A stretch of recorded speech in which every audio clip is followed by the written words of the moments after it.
Hello friends, welcome back in once again our YouTube channel.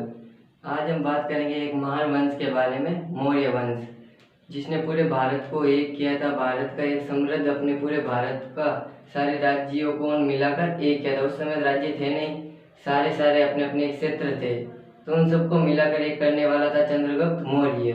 तो आज हम उसी के बारे में पढ़ेंगे। तो आज का हमारा टॉपिक रहेगा मौर्य वंश। मौर्य वंश, इसके अंतर्गत हमको क्या क्या पढ़ना है? इसके अंतर्गत हमें 3 शासक पढ़ने हैं प्रमुख रूप से। सबसे पहला चंद्रगुप्त,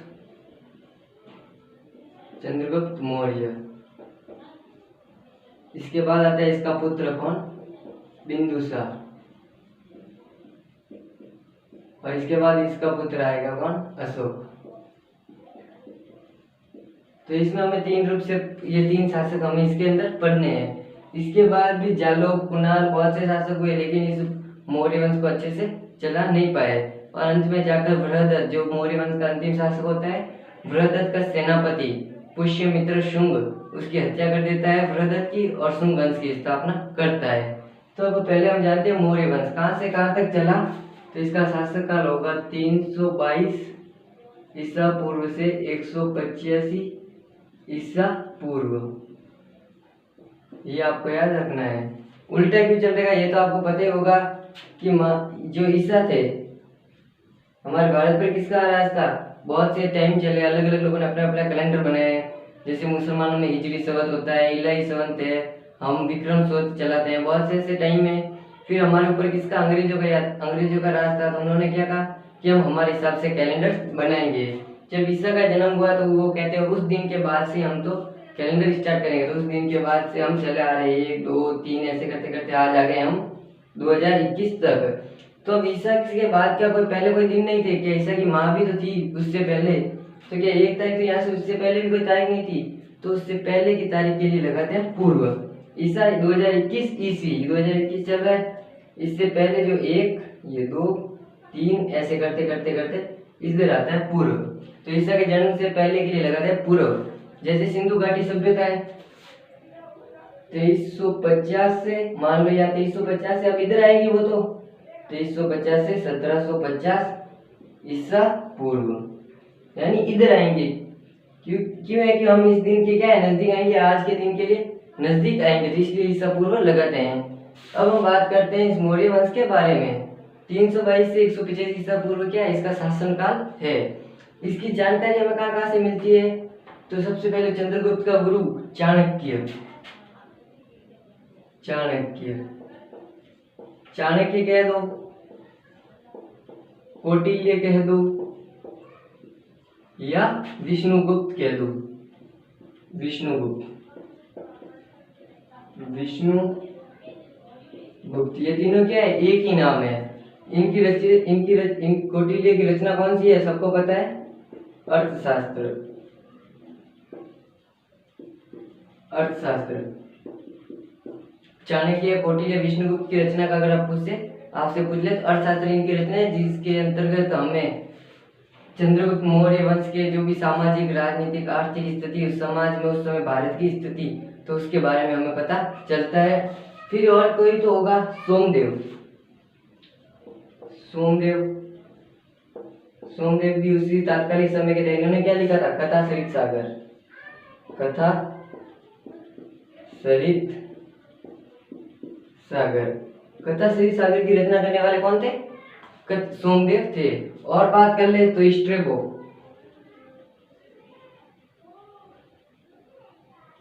स्ट्रेबो को छोड़ दीजिए, ये आ जाएगा और आपके वासुदेव, और ये आएगा मुद्रा राक्षस, विशाखा दत्त का मुद्रा राक्षस। विशाखा दत्त का क्या हो गया? मुद्रा राक्षस। इससे भी हमें मौर्य वंश के बारे में जानकारी मिलती है।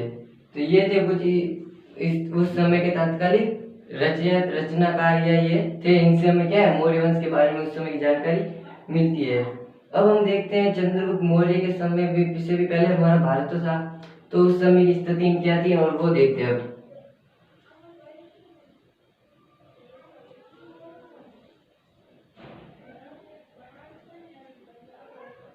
ये मान लीजिए कुछ इस तरह का है हमारा भारत।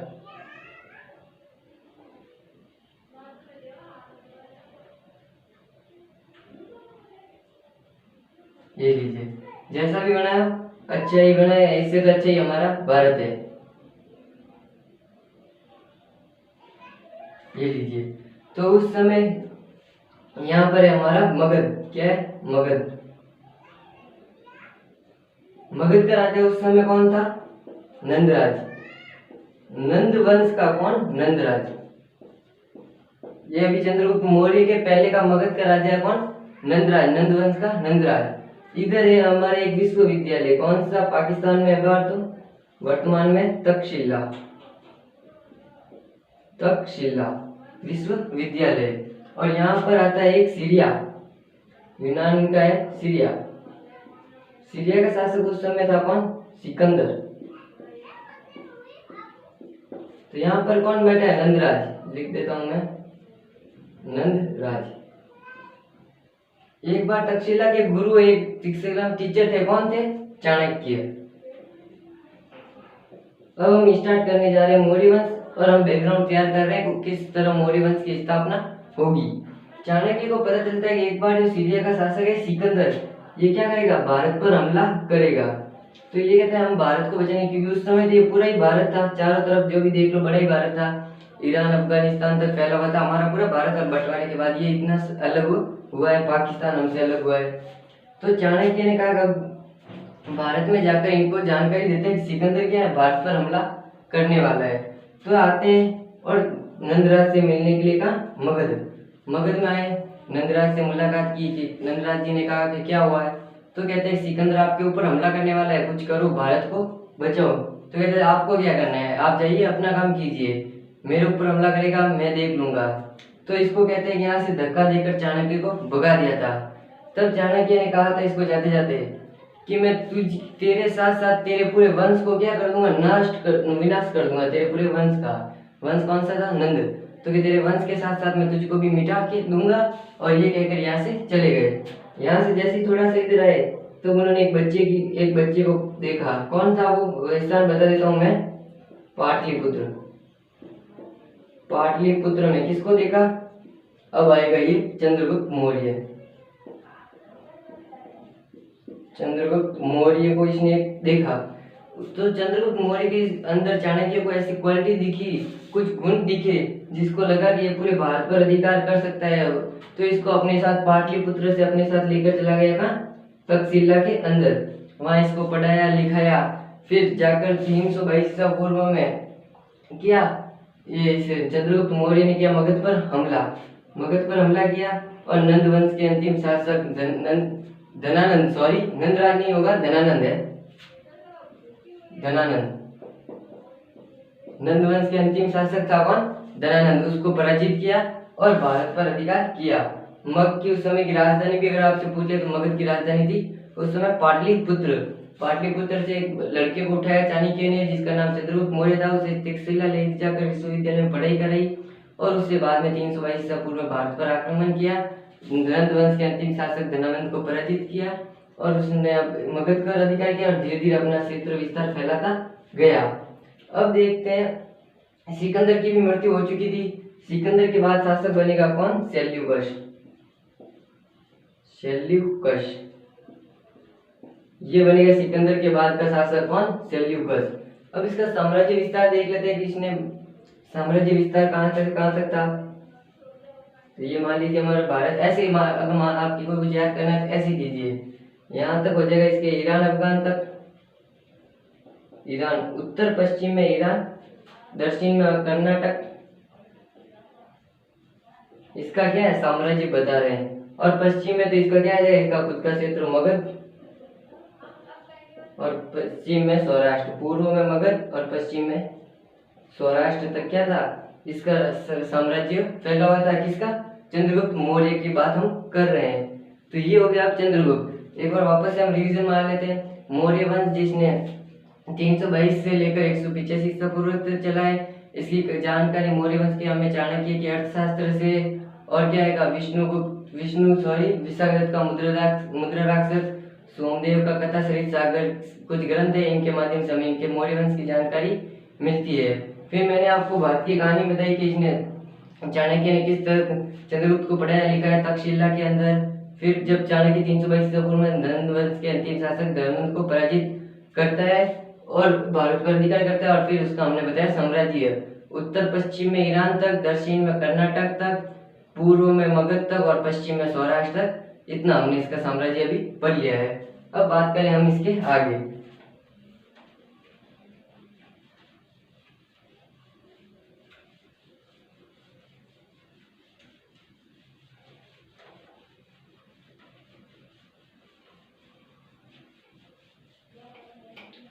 चलिए, अब चल रहा था हमारा क्या, चंद्रगुप्त मौर्य।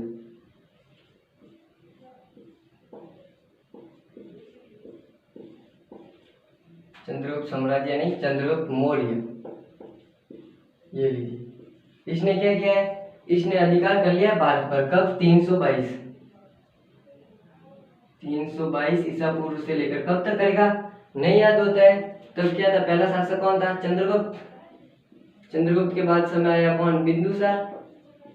और बिंदुसार के बाद आएगा कौन? अशोक। अशोक। आपको कुछ नहीं करना है, आप 322 याद रखना है, ये तो रख ही सकते हो आप 322 ईसा पूर्व। इसने किया 24 साल, इसने किया 25 साल, इसने किया 41 साल। 24-25 बाप बेटों ने शासन किया और पोते करेगा 41 साल शासन। अब 24 साल इसमें हमें क्या करना है? घटाना है। क्यों घटाना है? क्योंकि हम ईसा पूर्व में चल रहे हैं, हम पास आएंगे। तो 322 से हम क्या करना है? 322 से हमें 24 साल इसने शासन किया, 24 साल घटा दो। 12 में से 4 गए 8, एक में 9 में 9 और 2 घटा दिया, 298 आया। 298 ईसा पूर्व तक क्या रहेगा? इसका शासन रहेगा। किसका? चंद्रगुप्त मौर्य का। साम्राज्य विस्तार पढ़ लिया है, इसने मगध पर अधिकार कर लिया, हमने वो भी पढ़ लिया है। अब 322 में सीरिया का शासक था कौन? सिकंदर के बाद आया था सेल्यूकस। तो सीरिया का शासक कौन था उस समय? सीरिया का शासक था सेल्यूकस। सेल्यूकस के साथ ये क्या करेगा? युद्ध करेगा, चंद्रगुप्त मौर्य। तो चंद्रगुप्त और सीरिया का शासक हो जाएगा सेल्यूकस। इन दोनों के मध्य युद्ध हुआ। कब हुआ? 305 ईसा पूर्व में इन दोनों के मध्य युद्ध हुआ, जिसमें क्या हुआ? सेल्यूकस पराजित हुआ और चंद्रगुप्त विजयी रहा। अब इन दोनों के मध्य क्या हुई? संधि हुई। इन दोनों के मध्य हो गई संधि। इसके अनुसार क्या क्या? सेल्यूकस ने अपनी पुत्री हेलेना का विवाह कर दिया। हेलेना का विवाह किसके साथ किया? चंद्रगुप्त के साथ किया। और इसे कुछ प्रदेश भी दिए, जैसे एरिया दिया, एरिया ये प्रदेश है, और जेड्रोसिया और ऐसे मिलाकर 3-4 प्रदेश इसको दे दिए। और क्या दिया था? इसने एक राजदूत भी दिया था। राजदूत जो बहुत बार पूछा जाता है, सबको याद भी होता है, कौन? मेगस्थनीज।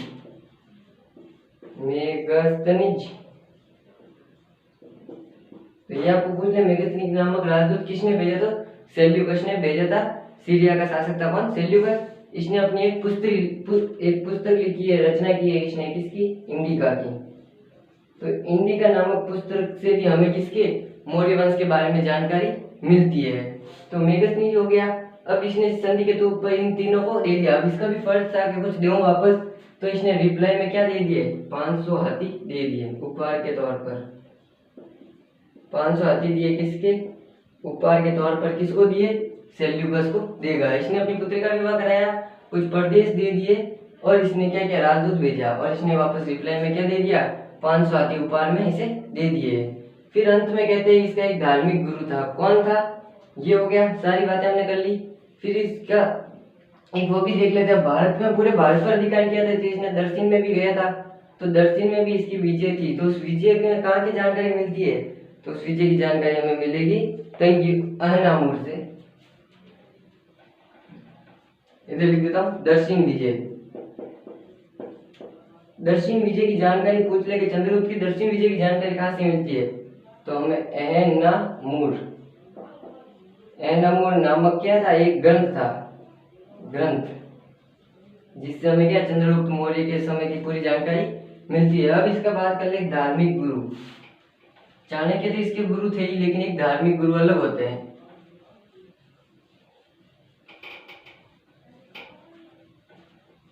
अब धार्मिक गुरु कौन थे इनके? धार्मिक गुरु बोल रहा हूं मैं, गुरु तो थे चाणक्य, धार्मिक गुरु अलग थे। धार्मिक गुरु कौन थे? भद्रभाव।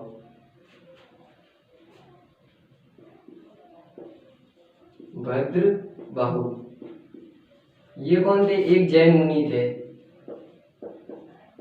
जैन मुनि। इन्होंने चंद्रगुप्त को क्या कहा कि देख चंद्रगुप्त भाई, अब हमारे तेरे भारत में साम्राज्य में, भारत साम्राज्य में अकाल पड़ने वाला है, तो तू इन सबको छोड़, राजभोग को छोड़ और अपने साथ चल, संन्यास ग्रहण कर। पहले इसको बताया कि ये संकट पड़ने वाला है, अकाल पड़ने वाला है।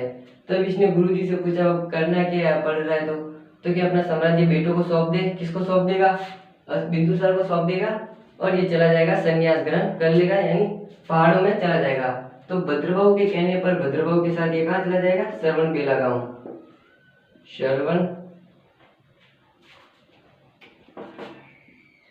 श्रवण बेला गांव, श्रवण बेल गोला गांव है, सॉरी, श्रवण बेल गोला गांव कहाँ पर है? ये कर्नाटक में है। अब इसकी मृत्यु होगी, वहां पर चला गया, संन्यास ग्रहण कर लिया है। तो एक बार श्रवण बेला गांव में उपवास के दौरान कब इसका शासनकाल खत्म होगा? 298 ईसा पूर्व के दौरान इसने अपना शरीर त्याग दिया। कहाँ त्यागा? च से चंद्रगुप्त, च से चंद्रगिरी नामक पहाड़ी पर, चंद्रगिरी नामक पहाड़ी पर इसने क्या किया? अपना शरीर त्याग दिया। कहाँ, किसके दौरान त्यागा? तो उपवास किया था इसने, व्रत किया था। तब इसने जैन मुनि के कहने पर वो व्रत किया था और इसने उपवास के दौरान अपना शरीर त्याग दिया। तो ये था चंद्रगुप्त। अब बात कर ले हम इसके बेटे बिंदुसार के बारे में भी आज जान लेते हैं। 298 ईसा पूर्व में हो चुकी है इसकी मृत्यु।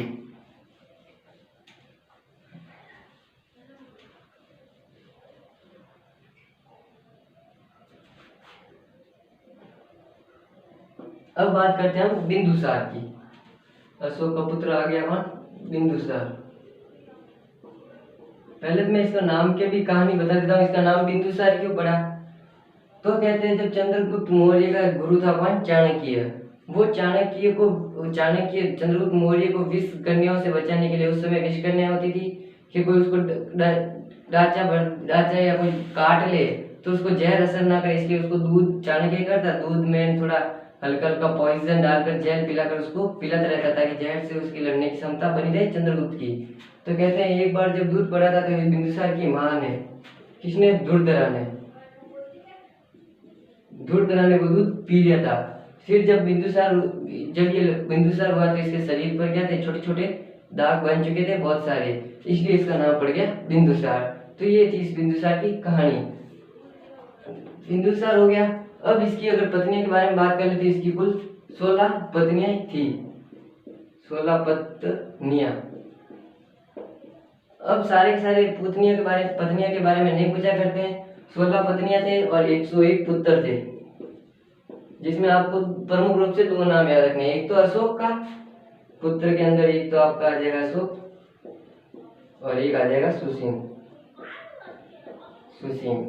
तो ये इसके कुछ याद रखना है आपका। सर्वलेख परिचय। धुरधरा इसकी क्या थी? माता थी। जब ये पैदा हुआ इसके शरीर पर छोटे छोटे पॉइंट थे, कुछ ऐसे छोटे छोटे बिंदु टाइप थे, इसलिए इसका नाम पड़ गया बिंदुसार। अब इसका शासनकाल देखते हैं। तो हमने कब खत्म किया था? 322 से 298, 24 साल। अब करेगा ये 25 साल। तो इसका शासनकाल हो जाएगा 298 में क्या कर दो आप? 25 घटा दो। 298 में से 25 घटा दो क्या आएगा? 8 में 3 गया, 8 में 5 गया 3, 9 में 3 2 गए 7, 2 का 2, 273 ईसा पूर्व में। ऐसे निकाल दो अगर आपको याद नहीं हो तो। ईसा पूर्व में तक इसने क्या किया था? शासन किया था। इसका सर्वाधिक जीवन परिचय हो गया। अब इसकी कुछ उपाधि है, मेन वो आप याद रख लेना। उपाधि। यूनानी शासकों ने इसे क्या कहा है? यूनानी शासकों ने इसे अलिट्रोकेट्स कहा है। अलिट्रोकेट्स। और क्या है फलित ने इसे क्या कहा है, अमित्र घात कहा है। ये इसकी कुछ क्या है, उपाधियां है। अमित्र घात, अमित्र घात का अर्थ क्या होता है, शत्रु का वध करने वाला। किसने कहा है, फ्लिट ने कहा है, शत्रु का वध करने वाला। तो ये थे इसके कुछ क्या है, प्रमुख उपाधियां। ये यूनानी शासक जिसे अमित्रोकेट्स सॉरी अलिट्रोकेट्स का है। और फ्लिट इसे कहता है क्या, अमित्र घात, यानी शत्रु का वध करने वाला। इस समय कुछ नहीं, इसका ज्यादा कुछ नहीं पूछा जाता है। इसके समय क्या है, तक्षशिला में विद्रोह हुआ था, वो भारत था ही, तो इसके समय डायरेक्ट रखना ये ऐसे, तक्षशिला में क्या हुआ था, विद्रोह हुआ था। तक्षशिला में क्या हुआ, विद्रोह। और तक्षशिला का उस समय शासक था कौन, सुसीम।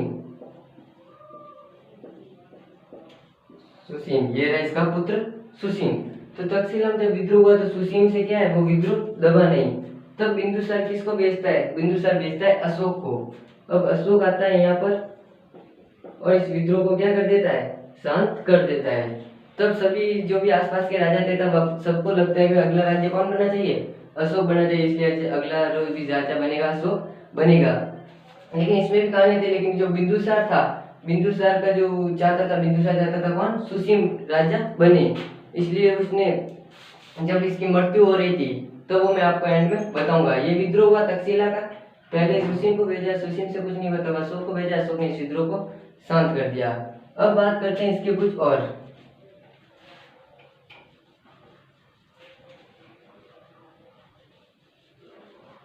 इसने भी अपने क्या है, पिता की तरह जो पूरे भारत का था उसको बचाए रखा, इसलिए हम इसको भी पढ़ते हैं। ये भी अपने पिता की तरह एक महान शासक था। अब इसने क्या किया, सीरिया से अपने अच्छे संबंध थे, क्योंकि इसके पिता ने वहां से क्या किया था, शादी की हुई थी हेलेना से, तो हमारे सीरिया से अच्छे संबंध थे। तो यूनानी एक शासक था वहां का, यूनानी शासक कौन था उस समय, बिंदुसार के समय, एंटियोकस।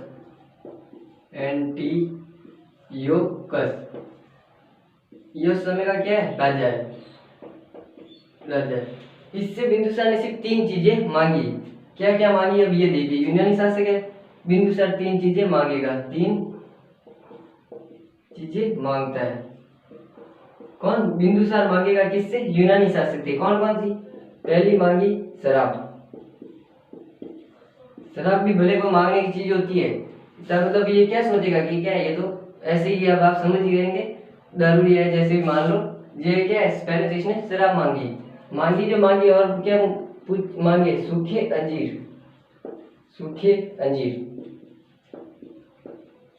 अंजीर इसने मांगे। तीसरा इसने क्या मांगा, एक दार्शनिक, कि तू मेरे भारत में क्या भेज, मगध राज्य में एक दार्शनिक भेज। तब इसने, एंटियोकस ने एक शराब भेज दी थी, सूखे अंजीर भेजे थे, लेकिन दार्शनिक नहीं भेजता। क्यों नहीं भेजता, क्योंकि दार्शनिक क्या होते हैं, अपने राज्य के बुद्धिजीवी होते हैं। कौन, ये दार्शनिक होते हैं, कौन, बुद्धिजीवी, जो अपने राज्य के लिए अच्छा सोचते हैं, अच्छा कुछ करते हैं, कुछ योजनाएं बनाते हैं, राज्य को कैसे बचाए दुश्मनों से। तो एक बुद्धिजीवी को भेजना, तो इसने कहा हमारे पास भी बहुत कम है और हम उनको भी भेज दें, तो ऐसा नहीं हो सकता। दार्शनिक के बदले इसने एक राजदूत भेजा था, राजदूत भेजेगा। कौन, राजदूत भेजा था एंटियोकस ने, उसका नाम क्या था, डायमेकस। तो डायमेकस किसके समय आया, भारत आया था, बिंदुसार के समय। और मेगस्थनीज जो सबसे पहले भारत में आने वाला अंतरराष्ट्रीय राजदूत कौन होगा, मेगस्थनीज। और भारत में अंतरराष्ट्रीय सबसे पहले विवाह की बात करें तो भी चंद्रगुप्त मौर्य होगा, किसके साथ, सीरिया के शासक हो जाएगा सेल्यूकस की पुत्री हेलेना के साथ उसका विवाह हुआ था। पहला अंतरराष्ट्रीय विवाह भी वही होगा। तो ये हो गया कुछ। अब इसकी मृत्यु के बारे में बता देते हैं कि इसकी मृत्यु हुई थी कब, 273 ईसा पूर्व में। इसकी मृत्यु की ज्यादा जानकारी नहीं मिलती है, इतने बता रहे 273 ईसा पूर्व में इसकी क्या हो जाएगी, मृत्यु हो जाएगी। तो एक छोटा सा टॉपिक था। अब इसके बाद हम कल पढ़ेंगे अशोक और मौर्य प्रशासन, हम इस कल वाले वीडियो में पढ़ेंगे। अगर वीडियो अच्छी लगी हो तो लाइक करें, कमेंट करें, शेयर करें और चैनल को सब्सक्राइब करना ना भूलें। Thank you for watching this video.